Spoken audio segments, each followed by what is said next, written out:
Hello friends, तो कैसे हैं आप लोग। आपका बहुत बहुत स्वागत है हमारे YouTube channel latest information. Friends, आज के वीडियो में हम लोग बीएससी नर्सिंग थर्ड ईयर के सिलेबस के बारे में डिस्कस करेंगे, जिसका सब्जेक्ट का नाम है चाइल्ड हेल्थ नर्सिंग। तो बेसिकली जैसा मैंने आपको फर्स्ट ईयर सेकेंड ईयर के सिलेबस के बारे में बताया, बस उसी तरीके से मैं आपको डीपली इन्फॉर्मेशन दे दूँगा कैसे आपको सिलेबस को कवर करना और क्या क्या इंपॉर्टेंट टॉपिक है। तो चलिए फ्रेंड्स, वीडियो को शुरू करते हैं। तो पहला जो यूनिट होता है, इसमें हम लोग को पढ़ना है modern concept of child care, यानी कि नया जो कॉन्सेप्ट है internationally accepted rights of the child.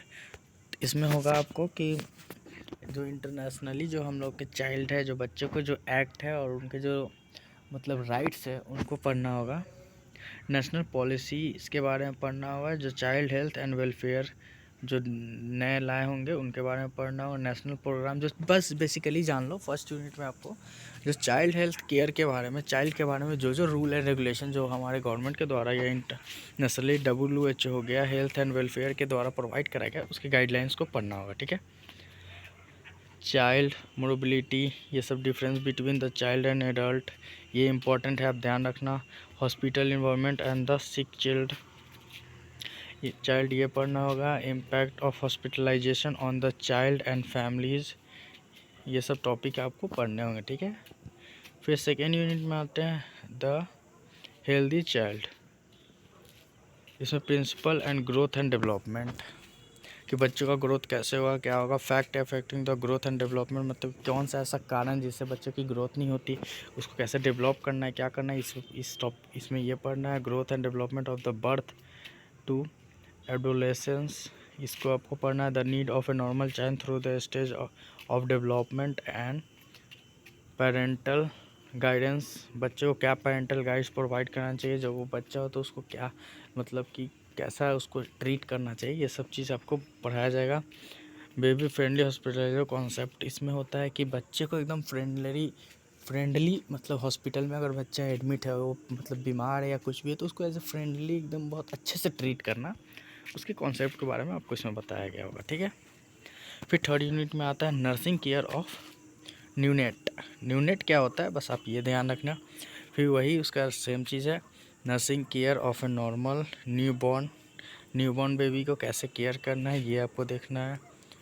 न्यूनेटली resource, ये आपको पढ़ना है। Nursing management of low birth weight body, इसमें होता है कि बच्चे की अगर वज़न कम है, बर्थ के दौरान बच्चे की वज़न कम है नॉर्मल वेट से, तो उसको कैसे ट्रीट करना है वो आपको इसमें पढ़ना है। ऑर्गेनाइजेशन ऑफ न्यूरोलॉजिकल यूनिट, ये सब आप देख लेना। ठीक है।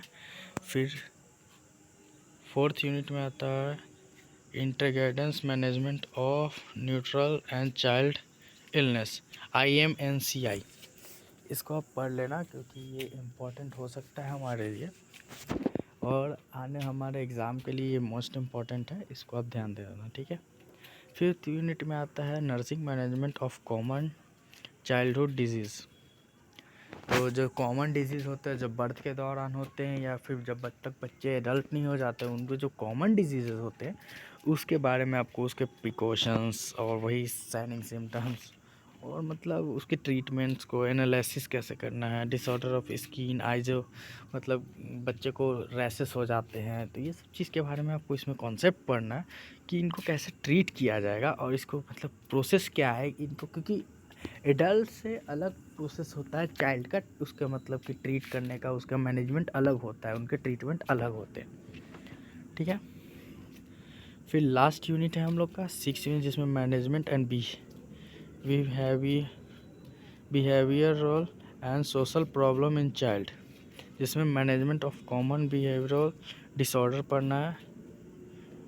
ठीक है। मैनेजमेंट ऑफ कॉमन फिजिटिक प्रॉब्लम पढ़ना है आपको। Management of challenge children mentally physically and socially challenge, इसमें आपको आता है कि जैसे कोई हैंडीकैप बच्चा हो गया या फिर ब्लाइंडनेस वाला बच्चा हो गया, मतलब जो उसको नेचुरली मतलब उसको वर्क ना कर पा रहा हो, जो आम बच्चे की तरह वो ना हो, तो उसको कैसे मैनेज करेगा वो अपने चाइल्डहुड में, मतलब कि उसको चैलेंज को कैसे फेस करना है, ये सब आपको गाइड करना होगा। आपको वो कॉन्सेप्ट को क्लियर होगा कैसे आप उस बच्चे को ट्रीट करें कि उससे मतलब एम्बैरस फील ना हो, नीचा फील ना हो।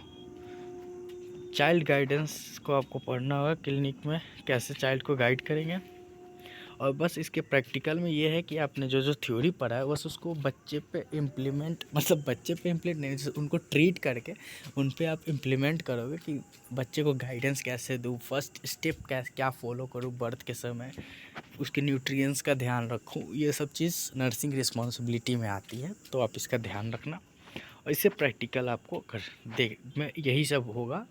बेसिकली आप फर्स्ट टाइम प्रैक्टिकल में जाओगे 3rd ईयर में, तो आपको नॉर्मली बस बच्चे को ख्याल रखने के बारे में, एक मतलब हिंदी में बोलो ख्याल रखने के बारे में आपको बताया जाएगा कि आप इनको ऐसे ख्याल रखो। ट्रीटमेंट आपको शुरू में नहीं बताया जाएगा, थ्योरी आप जानते रहोगे लेकिन ट्रीटमेंट आपको नहीं करने दिया जाएगा, क्योंकि बहुत क्रिटिकल केस होता है। मतलब बच्चे में आप प्रैक्टिकल तो नहीं कर सकते ना।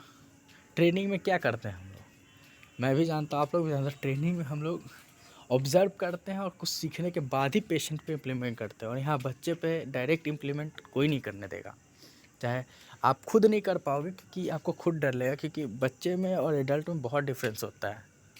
अगर हम लोग से कोई गलती भी होगी तो एडल्ट में कोई बात नहीं, लेकिन बच्चे के केस में आप कोई गलती नहीं कर सकते, उसमें बहुत नुकसान हो सकता है। ठीक है, तो फिर इस वीडियो में बस इतना ही। आपको कोई भी कंप्लेंट या सजेशन हो हमारे कमेंट बॉक्स में कमेंट करें, और आने वाले नेक्स्ट वीडियो में हम लोग आपको बीएससी नर्सिंग 3rd ईयर के और सब्जेक्ट के बारे में आपको डिस्कस करेंगे। और आपको कोई भी कमेंट करना है कमेंट करें, 24 से 48 घंटे के अंदर में रिप्लाई हमारे द्वारा आपको दिया जाएगा। चलिए friend, thank you for watching.